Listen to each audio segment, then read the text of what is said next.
Have you ever wondered why so many people fail at their New Year's resolutions? As I'm filming this, we are just past New Year's Day, and you may either be gung ho about meeting your New Year's goals, or you are shying away from them. Maybe you've just decided it's just not worth even trying. Well, yes, indeed. This then is the episode for you. Hi there, everyone. I am Dr. Lucille, and this is my channel, Dr. Lucille, on relationships. And I am committed to helping people both individually and collectively heal from all the relationship wounding that we've experienced since the beginning of the pandemic.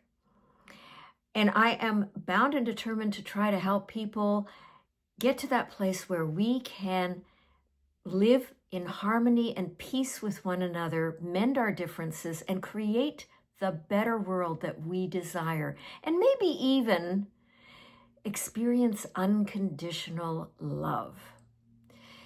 So, why do people fail at their New Year's resolutions? And I am very, very interested in this because whether it's New Year's or it's not, we want to be able to be empowered enough to up-level our lives. So this is my episode on that. This is Ditch the Resolutions. Here's the surefire way to up-level your life. And so what is the problem with making change? Now, I am focusing entirely on those changes you want to make in your relationships. That's my passion. So that's what we're going to be talking about. Let me start by saying that the biggest key to success in changing your relationships is to have the best possible relationship with yourself. Let me repeat, your relationship with yourself is the key to attracting all the wonderful things that you want in your relationships. So let's look at some of the reasons why that's so difficult to achieve. You probably are really aware of how you may have been disappointed in life. Maybe you've been disappointed repeatedly.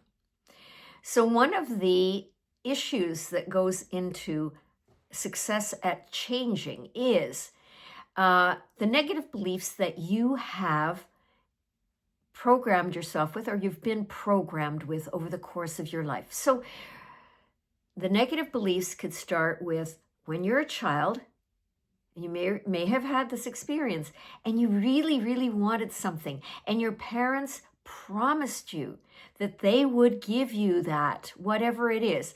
Oh, that bike that you really wanted, or that puppy dog. But, every Christmas, every birthday came round, and somehow these things just never materialized. And there was always some excuse why you couldn't get it. And you may have protested, or you may have just swallowed it, swallowed your disappointment. And what's very common in children who have that experience is that they develop the negative belief that they're not worth it. They have no value. They don't deserve. Now, you may or may not be aware that you're harboring those negative beliefs, but if they're there, they are going to prevent you from succeeding at up-leveling your life, for sure. Because you don't deserve, you have no value, you're not worth it, you're not worth the effort of trying to improve your relationships, improve your life. So one thing that is really important in your relationship with yourself is to become aware of all the negative beliefs you harbor about yourself so that you can face them squarely. And rather than let them dictate your life, you turn it around and you use compassion and curiosity about yourself. And you take a deep dive as to, do you still feel in any way invested in these negative beliefs? Do you feel enough love for yourself, enough desire for a better life that you're going to question your negative beliefs all through the journey of you making change? You're going to treat yourself like gold, and you're going to kick those negative beliefs to the curb. So negative beliefs are one thing about our relationships with ourselves that can block our positive progress in life, okay? But then there are other things too that we sometimes don't really clarify about ourselves. We don't know ourselves all that well, okay? And so another area that we want to look at is, what is our value system? What are our preferences in life? You need to know your value system. You need to know all the things that guide you in making decisions about your life. This is your navigational system. And a lot of people do not clarify that for themselves. So your values may be freedom of choice, maybe loyalty to your family. It may be the ability to make money. Money is one of the biggest goals that you have in life, is to create lots of wealth. It may be absolute perfect optimal health on all levels. Now, clarifying these values for yourself really will dictate what changes you want to make in your life and how you want to make them. So, for example, you have a value, a political value of, who knows, it could be less government, more freedom for the people. You have a mother-in-law. You would love to be able to have a better relationship with her because she's always been kind of cold and standoffish, and it's been very clear that you're not really up to her standards as a mate for her son, right? So you want to improve that. But she has a very different political opinion from yours, and she's very, very clear that she's going to be the dominant one in expressing her political opinion. Like it or lump it.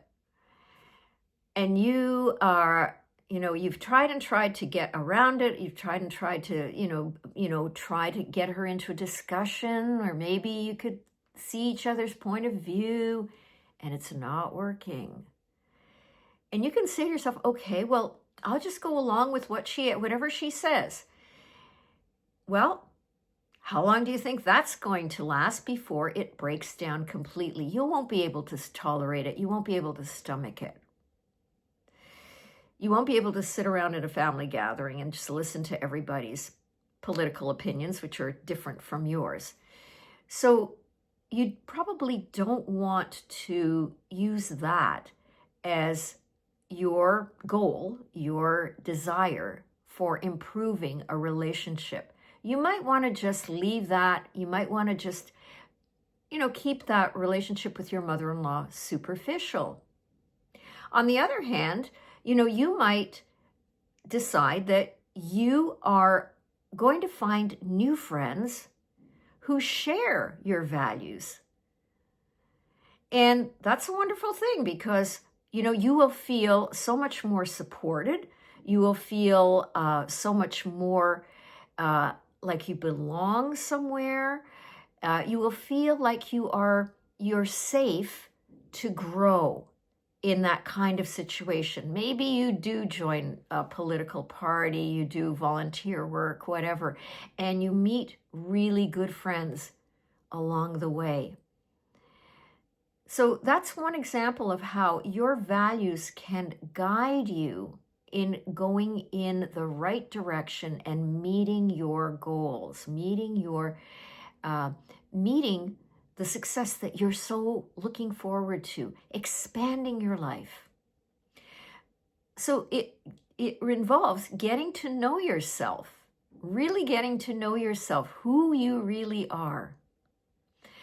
And another thing that makes people fail at their resolutions is unrealistic goals. Now, the problem with the way we are raised, the way we live our lives in this world, is that we often prefer to apply very simplistic solutions to complex problems. We want the instant one-stop shop answer for how to do life. So the problem with that is, of course, that relationships, human beings, are complex. We are multi-layered. Often we are not even aware of all the layers inside of us. So you're embarking on a really major journey with just that simple desire to improve your relationships. So, for example, you feel like you and your husband have drifted apart over the years, and you're getting lonely in your marriage, and you feel like there has to be a way for the two of you to come together again and enjoy your years together. And so you come up with this solution, which a lot of people do, which is, okay, hon, let's start having dates. One night a week. Let's go out on a date. And your spouse may or may not agree. And if he does, and I'm assuming that it doesn't have to necessarily be the heterosexual couple, and it could be the husband who's also wanting the wife to come closer to him. So I'm just using this as an example. So one thing that you can think about here is your partner may decide, okay, let's try it. What could it hurt? And you go along with it. And then you find, oh, you know what? Somehow there's a reason or an excuse for why it's not happening every week. Or it's just not as exciting as you thought it would be. It wasn't like when you were first dating. And you may find that you have difficulty finding things to even talk about on the date. And so the energy of it kind of dwindles. And you're getting stressed and a bit upset, and you don't know what to do with that. Well, the reason that it's falling apart is that you haven't addressed the problem, the real problem. And that requires a deep dive. That requires sitting down and really getting to know one another again. It's not just about having fun once a week. It's about, hun, this is who I am now, 25 years into our marriage. And I'm curious as to who you are. Because you may discover that you've been leading separate lives. Maybe one of you has been staying safe in a routine kind of life. The other person is actually trying to expand their lives and have more growth and more stimulation. And you may, unfortunately, find that you're not that compatible anymore. And if you sit down and really get to know one another and where you're at, you may be really surprised by what you find about each other. You may be very, very surprised about what you find about yourself in the process, where you've really been at or not at with the marriage. Maybe you've not really even been present. So this means that you have to face your fears. You have to face your fears that things could radically change in your life as you try to improve.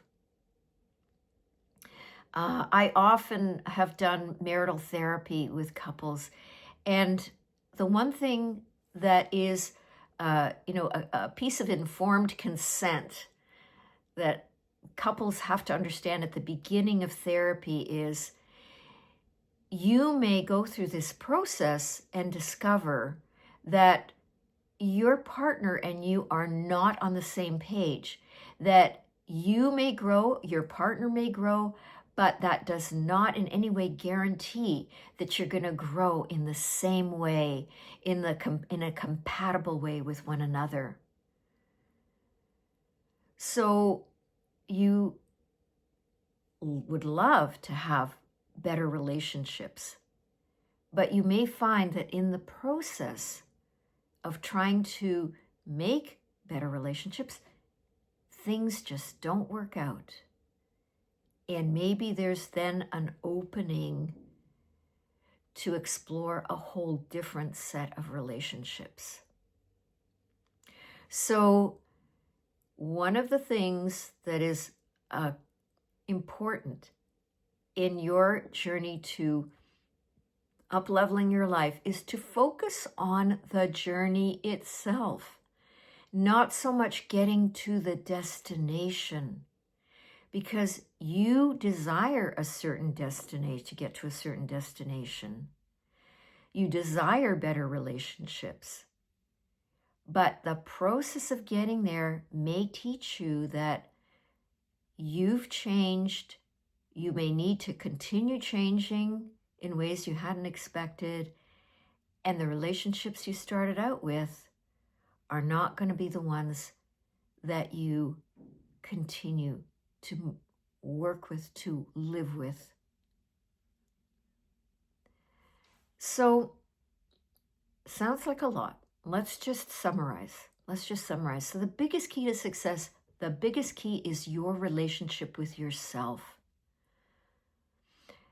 And some of the issues that prevent us from making successful change are things like your negative beliefs about yourself,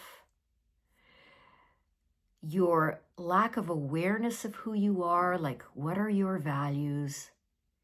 And number 3 is having unrealistic goals, applying simple solutions to complex problems. Okay, so I hope I haven't dissuaded you. I hope I haven't disappointed you or demoralized you about the possibility of up-leveling your life. Because really, that's not my intent. It's more about if you understand realistically what change entails, what it requires, you're much more likely to succeed. Maybe in not exactly the ways you had hoped for, but you will definitely succeed if you pursue this. And you may be asking, oh man, like that's so much work. Why would I continue to pursue my goals and dreams? This is sounds like way too much. Well, it's because you are here to do great things. Now, you can accept or reject that. That's your decision. But if you even think about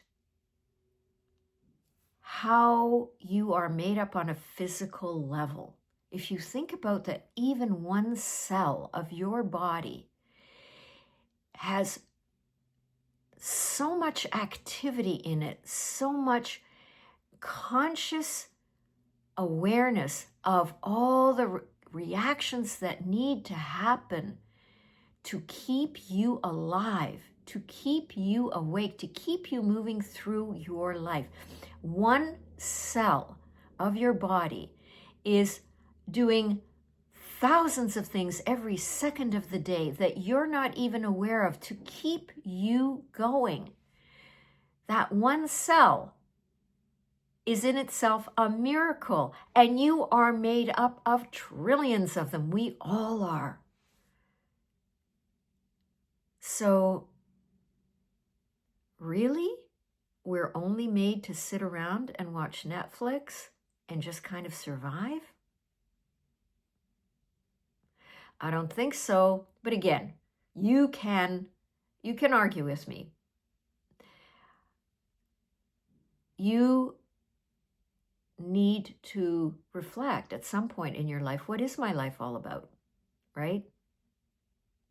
Maybe in your heart of hearts, there's a small ember of a nudge that says, I would love to do this.